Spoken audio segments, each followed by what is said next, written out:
Om Namo Bhagavate Vasudevaya. Hare Krishna, dear devotees, welcome to our ISKCON Guru Official YouTube channel. Today I am going to discuss Srimad Bhagavatam 10th canto, 16th chapter, text 4 onwards. Sukadeva Goswami says that Kalindyam Karyasyasit Radha Kasit Visagrina Sapyamano Payajasmin Patanti Uparigaha Kaga. You can understand English, Sanskrit language, it will be more relatable. Anyway, in the translation it said, Sukadeva Goswami said, within the river Kalindi, there is Jamuna, was a lake inhabited by the serpent Kaliya, whose fiery poison constantly heated and boiled its waters. Indeed, the vapors thus created were so poisonous that birds flying over the contaminated lake would fall down into it.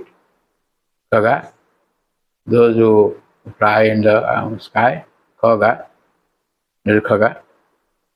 In the purport, Prabhupada Maharaj's disciples say that in this regard the Acharya explained that the Kaliya lake was situated apart from the main current of the river, otherwise the Jamuna water should have been poisonous even in cities like Mathura and in other places further away.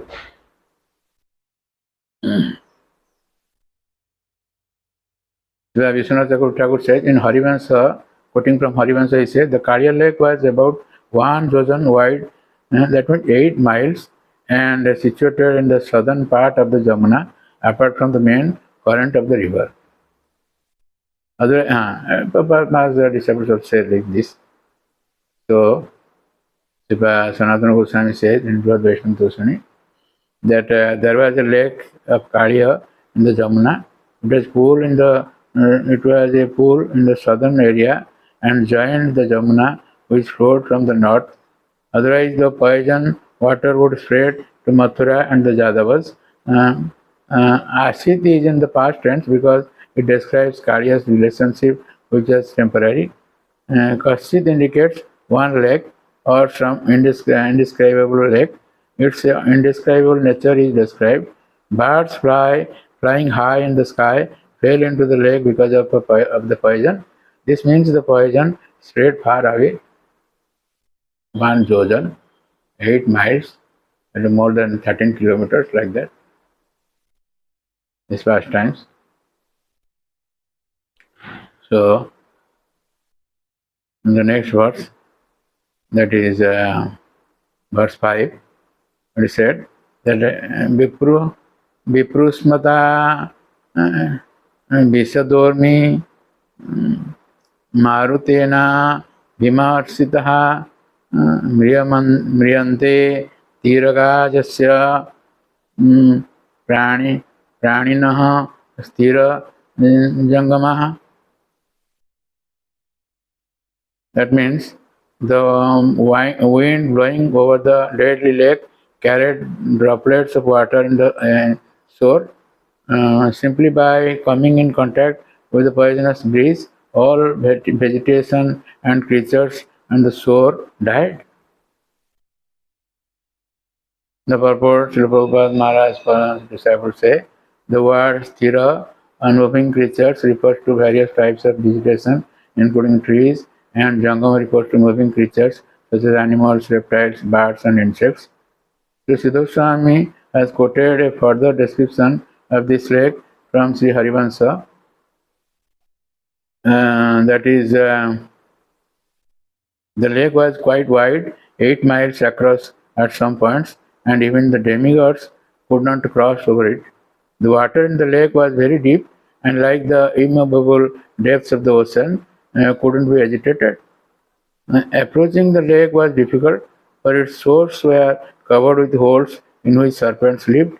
All around the lake was a fog generated by the fire of the serpents with poison, and this powerful fire would at once burn up every blade of grass that happened to fall into the water. For a distance of 8 miles from the lake, the atmosphere was most unpleasant. So Sanatana Goswami states that by the mystical science of a Jalastambha, making solid items out of water, Kaliya had built his own city within the lake.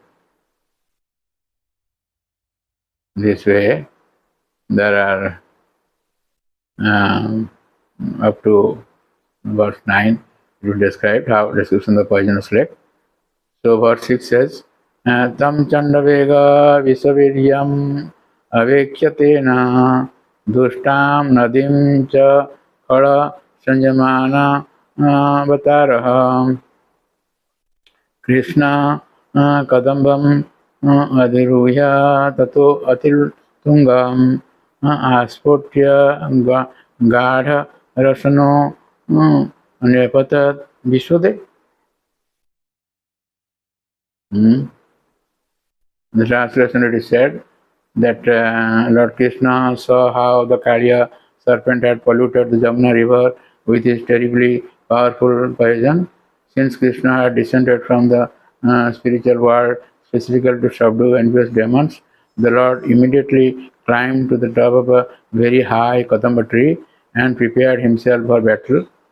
He tightened his belt, slapped his arms, and then jumped into the poisonous waters. Lila Purushottama. Sorry. So in the purport, the disciples of Prabhupada say, according to the Acharyas, Lord Krishna also tied back and the locks of his hair as he prepared to do battle with Kaliya. The Lord knows what will happen. He knows future, He knows past, He knows present, everything. So Vishwanath Chakravarti Thakur says, the Purana said that only Kadamba tree and the shore of the Jamuna remained unaffected by the poison of Kaliya because Garuda once sat in the tree drinking some nectar. The Kadamba tree lived with the hope of being blessed by the touch of Krishna's lotus feet in the future.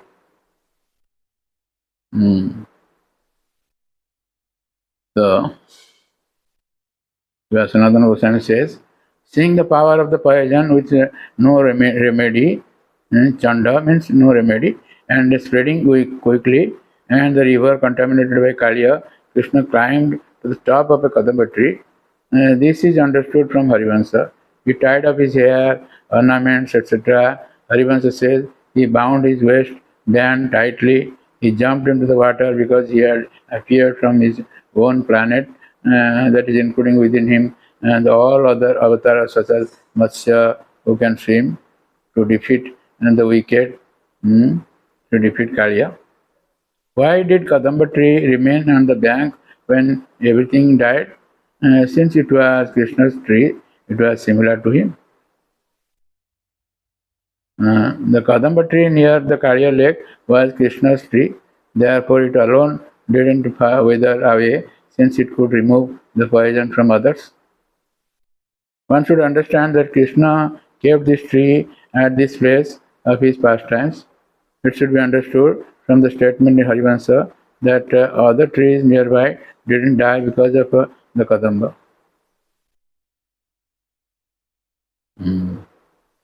So,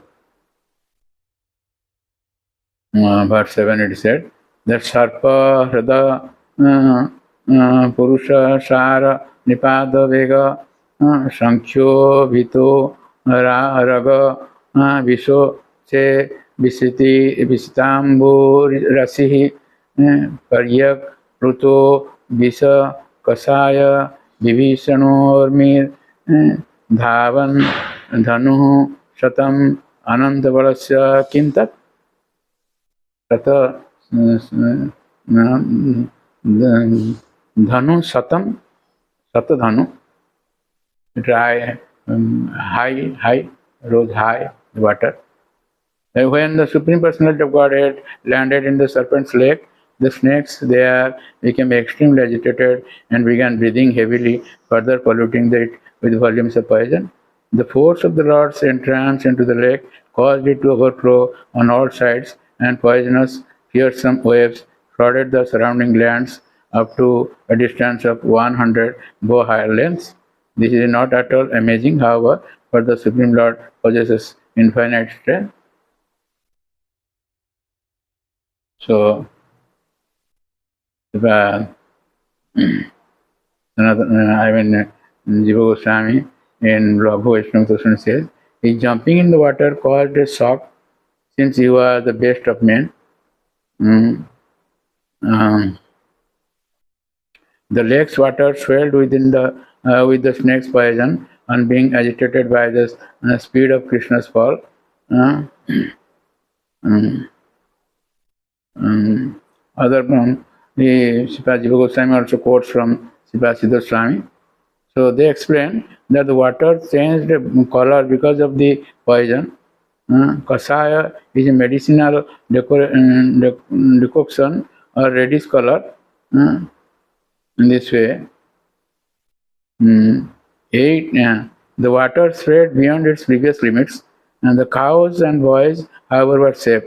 What was this action for Krishna with unlimited strength? Or the lake with the strong poison of the snake was nothing for Krishna? So, thank you very much for listening to this lecture, and please don't forget to subscribe, share, and like our channel and get blessings to the Lord. Hare Krishna. Hare Krishna, Krishna Krishna, Hare Hare, Hare Rama, Hare Rama.